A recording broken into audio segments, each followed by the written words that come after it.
옛말에 이 세상에서 노력 없이 얻는 것은 나이밖에 없다, 그런 말이 있습니다. 모든 것은 다 수고하고 땀을 흘려야 얻습니다. 그래서 우리가 얼마나 열심히 삽니까? 그런데 나이 많은 예외입니다. 세월은 그냥 놔둬도 한 해가 지나가면 한 살을 더 먹게 됩니다. 하지만 그것도 살아있을 때 그렇습니다. 우리의 인생이 끝나면 나이 먹는 것도 사라지고 마는 것입니다. 내가 죽을 때 누가 울어줄까라는 책을 쓴 로빈 샤르마가 그의 글 첫 장에서 가슴 뛰는 삶을 살라 이렇게 충고합니다. 그런데 자기 아버지가 자기에게 주셨던 말씀을 인용을 합니다. 얘야, 내가 태어났을 때 너는 울음을 터뜨렸지만 사람들은 기뻐했단다. 네가 죽을 때에는 사람들은 울음을 터뜨리지만 너는 기뻐할 수 있도록 살아야 한단다. 오늘 2012년 마감하는 주일을 맞이하고 있습니다. 우리 자신을 되돌아보게 됩니다. 나는 즐겁게 살았는가? 아니면 지루하게 살았는가? 나는 감사하면서 살았는가? 아니면 불평하고 원망하면서 살았는가? 나는 가치 있게 살았는가? 아니면 시간을 낭비하면서 살았는가? 우리가 하나님 앞에 서게 되면 하나님께서 이렇게 물으실는지도 모릅니다. 너 한번 스스로 판단해봐라. 내가 네게 인생을 다시 한번 준다고 한다면 그래도 지금까지 산 그 방식대로 너 계속 그렇게 살 것이냐? 여러분, 살아있다는 것은 언젠가 우리가 죽는다는 것을 안다는 뜻입니다. 죽게 되면 산다는 것 그 자체도 모르기 때문에 그렇습니다. 그래서 사람들은 죽음을 두려워하고 있습니다. 모든 것이 마감되고 있기 때문에 그렇습니다. 마지막이 된다는 것은 우리 마음이 서글퍼지는 것을 뜻합니다. 죽음을 맞는 두려움에는 크게 네 가지 두려움이 있습니다. 첫째는 그동안 내가 무의미한 삶을 살아오지는 않았는가? 우리가 왜 일에 그렇게 매달립니까? 왜 때로는 일 중독에 빠집니까? 누군가가 나를 향해서 너 왜 살지? 하고 물을까 봐 나 일 열심히 하고 있어 하면서 일을 붙잡고 일에 매몰되기도 합니다. 두 번째는 나는 외톨이가 아닌가? 혼자 되는 것에 대한 두려움이 우리에게 있습니다. 그래서 그렇게 연애하고 싶어하고 사랑하고 싶어하는 것도 나 사랑하는 사람이 있어, 이것을 세상에 좀 과시하고 싶기 때문에 그렇습니다. 세 번째는 나는 도대체 어디서 와서 어디로 가는 것일까? 길을 잃고 사는 것이 아닐까에 대한 두려움이 우리에게 있습니다. 우리가 내가 가진 것에 왜 그렇게 집착을 할까요? 내가 세상에서 지위, 내 장소, 왜 그렇게 우리가 거기에 붙잡혀 살까요? 내가 내버려둬서 길 잃고 살고 있지는 않은가? 그것을 극복하기 위해서 그런 것입니다. 네 번째로는 내가 죽으면 어떻게 되는 것일까? 육체의 죽음, 이렇게 살아있던 존재, 이렇게 따뜻한 내 손이 갑자기 차디찬 하나의 물체처럼 바뀌어질 때, 존재가 비존재로 바뀌어지는 두려움이 우리 모두에게 있습니다. 예수님께서는 우리를 향해서 말씀하십니다. 나는 알파다, 나는 오메가다. 오늘 13절 말씀 우리 함께 읽어보겠습니다. 나는 알파와 오메가요, 처음과 마지막이요, 시작과 마침이라. 이 세상에 도대체 이렇게 말씀하신 분이 있을까요? 나는 알파 그리고 오메가, 나는 처음과 마지막, 나는 시작과 마침, 끝. 헬라어인 이 그리스어의 첫 글자가 알파, A라고 하는 글자로 되어 있습니다. 마지막 글자가 오메가입니다. 오메가가 어떻게 쓰여졌는지 여러분들, 저는 어렸을 때 누군가가 오메가 시계를 차고 있다. 그 오메가가 여러분 이렇게 그려져 있는데, 여기 우리 강단에 이쪽에는 알파가 쓰여져 있고요, 여기는 오메가가 쓰여져 있는데 여러분들은 안 보이시고 저만 보이는 장소에 쓰여져 있습니다. 그래서 창세기서부터 요한계시록까지 시작과 마지막에 두루마리처럼 이렇게 되어 있지 않습니까? 이게 시작과 마지막입니다. 예수님께서 알파와 오메가라는 뜻이 뭘까요? 시간의 예수님은 출발이고 끝이라는 것입니다. 예수님은 시간의 주인이라는 뜻입니다. 또 공간적으로 말하면 뭘까요? 이것도 내 것이고 저것도 내 것이라는 것입니다. 예수님은 이 우주의 만물의 주인이라고 하는 그런 뜻입니다. 다른 말로 이것을 표현한다고 하면 예수님께서 나는 모든 것의 모든 것이 된다고 하는 그런 뜻입니다. 이 예수님께서 마지막에 심판자와 구원자로서 우리를 지켜보고 계셨다는 것입니다. 그래서 상을 줄 자에게 상을 주고 징계를 베풀 자에게 징계를 내리신다고 말씀하고 계십니다. 12절 말씀을 우리 한번 함께 읽겠습니다. 보라, 내가 속히 오리니 내가 줄 상이 내게 있어 각 사람에게 그가 행한 대로 갚아주리라. 우리 주님께서 우리를 지켜보고 계셨다고 하는 말씀입니다. 그래서 하나님께서 우리에게 경고하십니다. 내가 내 시간을 잘 사용했느냐? 내가 네게 시간을 줬는데, 네가 이 땅에 살도록 허락해 줬는데, 생명을 줬는데, 하루 24시간을 줬는데 내가 그것을 어떻게 살아왔는가? 그것을 질문한다고 하는 뜻입니다. 하나님께서 가장 싫어하시는 것이 뭘까요? 하나님이 준 시간을 낭비하는 것, 의미 없이 소진시키는 것이 하나님께서 싫어하시는 것입니다. 여러분, 형법상 횡령죄라고 하는 것이 있습니다. 뭘 횡령죄라고 할까요? 타인의 재물을 보관하는 사람이 그 재물을 주인과는 상관없이 자기 마음대로 소비했을 때, 탕진했을 때, 그것을 우리는 형법상 횡령죄다, 그렇게 말을 합니다. 여기에서 재물을 시간으로 바꾸면 어떨까요? 하나님께서 우리에게 시간을 줬습니다. 이거 내 것이다. 내가 네게 맡기겠다. 네게 위탁하겠다. 네게 위임하겠다. 이 시간을 네가 써라. 그런데 시간으로 바꾸어서 우리가 이것을 생각해 본다면 하나님이 우리에게 주어진 시간을 하나님의 뜻, 주인의 뜻대로 사용하지 않고 내 마음대로 이것을 사용하고 낭비했다고 하면 우리는 하나님의 것에 대한 횡령죄를 범하고 있는 것이 아니겠습니까? 의미 있게 살라고 말씀했는데, 하나님의 영광을 위해서 살라고 말씀했는데, 하나님 나라를 위해서 이웃들과 함께 더불어 사랑하면서 살라고 했는데 우리의 시간들을 그렇게 살지 못했다고 한다면 그것은 하나님 앞에서 질문을 받아 마땅한 우리의 삶이 아니겠습니까? 예수님의 비유 중에 달란트 비유가 있습니다. 한 달란트 받은 자는 이 한 달란트라고 하는 것은 20년 봉급을 다 모아놓은 것이 한 달란트입니다. 그런데 이 많은 돈을 맡겨준 주인이 무서웠습니다. 주인은 아주 나에게 까칠한 사람이다. 그래서 그는 그것을 무서워서 땅바닥에 숨겨놨습니다. 새로운 모험을 하기를 거절했습니다.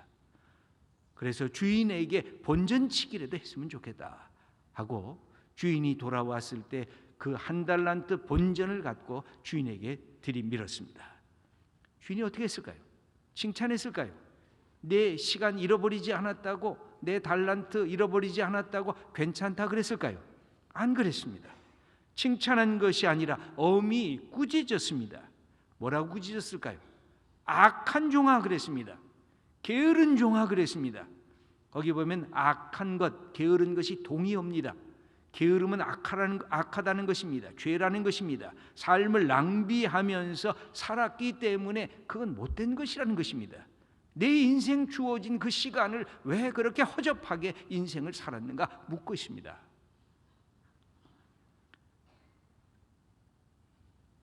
데살로니가 후서 3장 10절을 보면 사도 바울은 인생을 낭비하는 사람들에게 이렇게 말을 합니다. 우리 한번 함께 읽겠습니다. 누구든지 일하기 싫어하거든 먹지도 말게 하라. 수고하고 땀 흘려야 된다는 것입니다. 노력해야 된다는 것입니다. 내게 주신 삶을 하나님께서 주시는 삶으로 다스리기 위해서 거기에 쏟아 부어야 할 그런 것들이 우리에게 있다는 것입니다. 먹을 자격이 없다는 것입니다. 그렇다고 하면 우리 인간들은 일 중독에 빠지라 그런 뜻일까요? 결코 그렇지는 않습니다. 호스피스 전문의였던 오츠 슈이치가 쓴 죽을 때 후회하는 25가지라고 하는 책이 있습니다. 후회하는 이야기들이 쭉 있는데 후회 항목 10번째가 있습니다. 그게 무엇이냐면 죽도록 일만 하지 않았더라면 하고 마지막 순간에 그렇게 후회한다는 것입니다. 일이 인생의 전부라고 믿었던 일 중독자들은 대부분 10명이면 10명 모두 다 숨을 거두는 마지막 순간에 내가 이렇게 죽도록 일만 하지 않았더라면 하고 후회하면서 죽더라는 것입니다. 왜 그럴까요? 삶의 의미를 상실하고 일에 매몰됐기 때문에 그랬습니다. 자기가 자기 자신의 가해자입니다. 그렇기 때문에 자기가 자기에게 피해자가 됩니다. 문제는 뭘까요? 시간의 주인을 생각하지 않고 살았기 때문에 그렇습니다. 내게 맡겨주신 주인이 무슨 생각을 하는가, 무슨 뜻을 갖고 있는가, 내 시간을 어떻게 살라고 나에게 주어졌는가, 이것을 생각하지 않고 일 그 속에 나를 매몰시켰기 때문에 그런 것입니다. 그렇다고 하면 우리 예수 믿는 사람들은 어떻게 살아야 우리의 인생을 멋지게 하나님이 원하시는 삶을 살 수가 있을까요? 예수님께서는 말씀하십니다. 나는 알파와 오메가다. 나는 처음과 마지막이다. 여러분, 이건 무슨 뜻이 있습니까? 예수님 안에 시간이 충만하다는 것입니다. 예수님은 처음이고 마지막이고 예수님은 전체라는 것입니다. 모든 시간이 예수님에게 가득 차 있다는 것입니다. 바로 예수님에게 있으면 모든 것이 지금이라고 하는 시간이 된다는 것입니다. 예수님에게 있어서 모든 시간은 현재입니다. 사도 바울은 이 사실을 알고 나서 노래를 부릅니다. 누구든지 그리스도 안에 있으면 새로운 피조물이라. 네가 그리스도 안에 있느냐, 네가 그리스도 밖에 있느냐에 따라서 새로움이 결정된다는 것입니다. 그리스도 밖에 있으면 세상은 자꾸만 돌아가고 헛 것이 되지만 그리스도 안에 있으면 시간에 충일된 그리스도와 함께 있으면 모든 것을 새롭게 시작하는 하나님의 주신 축복의 역사가 나타난다는 것입니다. 그러므로 우리에게 말씀하십니다. 우리의 나이가 상관없이 우리가 젊든 우리가 나이가 많든 이렇게 말씀하십니다. 얘야, 인생에서 결코 늦은 때라고 하는 것은 없단다. 네가 깨닫는 시간, 네가 그리스도 안에서 감사하는 바로 지금 이 시간이 가장 소중한 시간이라고 우리들에게 가르쳐 줍니다. 거의 죽었다가 다시 살아난 사람들, 사건 사고 때문에 모든 것을 잃어버린 것 같다가 다시 살아난 사람들이 똑같이 고백하는 깨달음이 있습니다.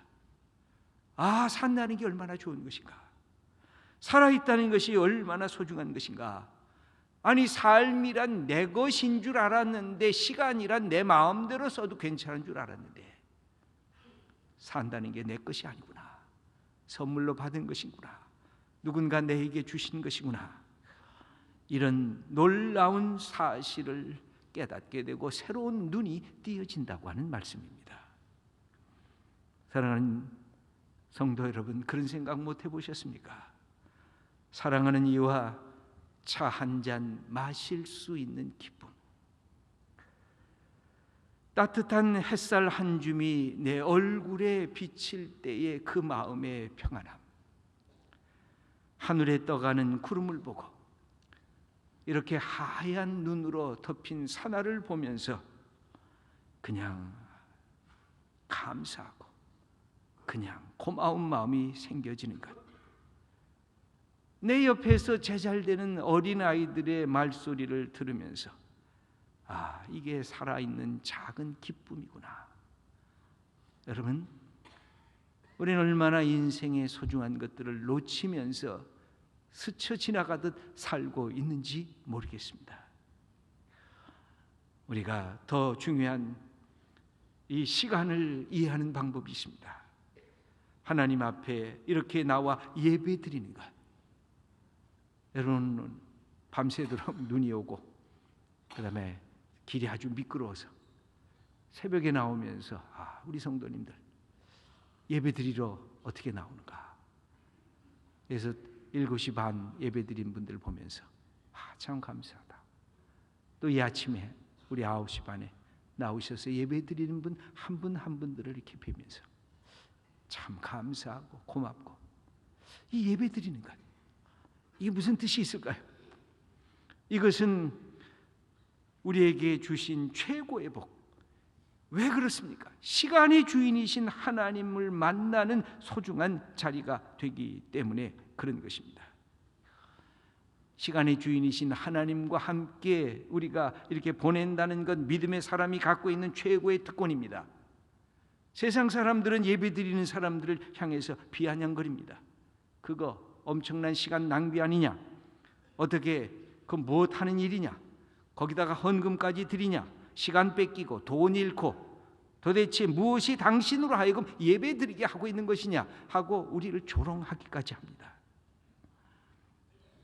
예배드리는 게 뭘까요? 일에 중독되었던 내가 내 그 존재 자체로서 내 모습 이대로 하나님의 위로를 받고 나 자신이 이 세상 천하를 주고도 바꿀 수 없는 소중한 존재임을 깨닫는 이 시간, 이게 예배에 드리는 시간인 것입니다. 예배 드리는 것은 시간의 충실한 하나님과 함께 더불어 있는 것입니다. 시간을 넘어서는 것입니다. 영원한 세계에 들어가는 것입니다. 예수 그리스도를 통해서 하나님의 신비의 세계에 참여하는 것입니다. 예배 드리는 것은 시간을, 거룩한 시간에 참여하는 시간을 바르게 사용하는 첫 번째 관문인 것입니다. 마르바던이라고 하는 사람이 예배를 이렇게 정의하고 있습니다. 예배는 시간 낭비다. 그러나 참으로 고귀한 시간 낭비다. 예배는 우리를 그 가운데 우주의 왕이신 하나님의 고귀한 광채에 빠져들게 하기 때문이다. 여러분, 예배드리면서 시간의 주인에게 참여하는 것입니다. 이 시간의 충실한 세계 속에 참여하는 것입니다. 여러분, 시간이 모자란다고 생각하실 때 예배드리세요. 나는 시간이 없다고 생각할 때 기도하세요. 하나님께 찬양하세요. 시간의 주인이신 주님과 함께 내 전체의 실존이 새로워지는 은총을 경험하는 것, 그것이 시간을 바르게 사용하는 하나님의 사람들의 첫 번째 과제인 것입니다. 시간을 바르게 사용한다는 것은 시간을 낭비하지 않는 것입니다. 낭비한다는 뜻이 뭘까요? 하나님의 뜻에 거역하면서 사는 것입니다. 시간의 주인의 그 말씀에 순종하지 않고 사는 것입니다. 사랑하라고 했는데 미워하면서 살아온 것, 그것이 낭비한 인생입니다. 하나님의 뜻대로 진실하게 살라고 했는데 거짓과 불의 속에 나를 빠뜨리는 것, 그것이 시간의 낭비인 것입니다.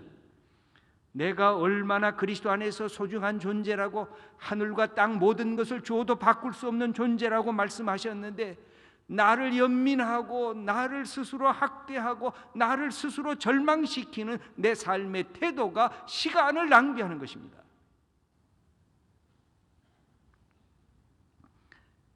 예수님께서 우리들을 향해서 찾아오셔서 말씀하십니다. 나는 알파와 오메가다. 나는 처음과 마지막이다. 나는 신학 시작과 마침이다. 내게 들어오면 시간의 충실함 속에 들어온다. 그러므로 언제 죽는가, 언제 사는가, 그것이 중요하지만 그것보다도 중요한 것이 있는데, 내가 그리스도 안에 있는가 그리스도 밖에 있는가에 따라서 우리의 삶의 질이, 시간의 질이 달라진다는 것입니다. 사도 바울은 말씀합니다. 내가 사는 것도 하나님의 은혜요, 내가 그리스도 안에서 죽는 것도 하나님의 은혜라고 말씀합니다. 요한계시록 14장 13절을 보면 주님 안에서 죽는 자들은 복이 있도다라고 말씀합니다. 시간의 주인이신 주님과 함께 있으면 사나 죽으나 내 인생의 모든 순간순간이 하나님과 더불어 사는 축복받은 시간이라는 것입니다. 사랑하는 성도 여러분, 예배를 통해서 시간의 주인이신 하나님과 함께, 예수님과 함께 시간을 내 속에 채워야 됩니다. 그리고 시간의 주인이신 예수님을 사랑하는 것, 내가 주님과 함께 있는 것, 여러분, 그리고서는 무슨 일이든지 하셔도 좋아요. 나 주님 사랑합니다. 시간의 주인이신 주님과 함께 동행하기를 원합니다.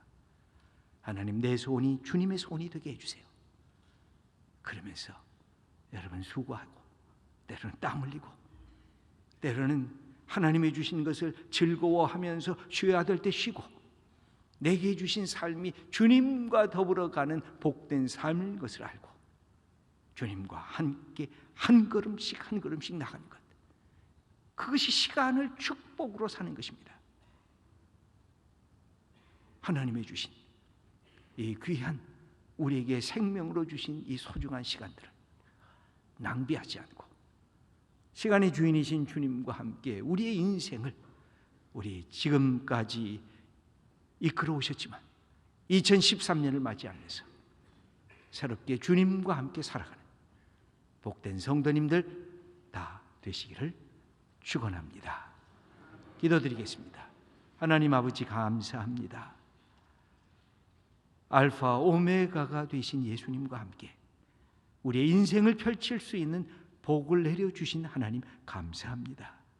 시간의 주인이신 예수님을 사랑하면서 우리에게 맡겨진 일 기쁨으로, 감사함으로 감당하는 하나님의 자녀들 다 되게 하시옵소서. 예수님의 이름으로 기도드립니다. 아멘.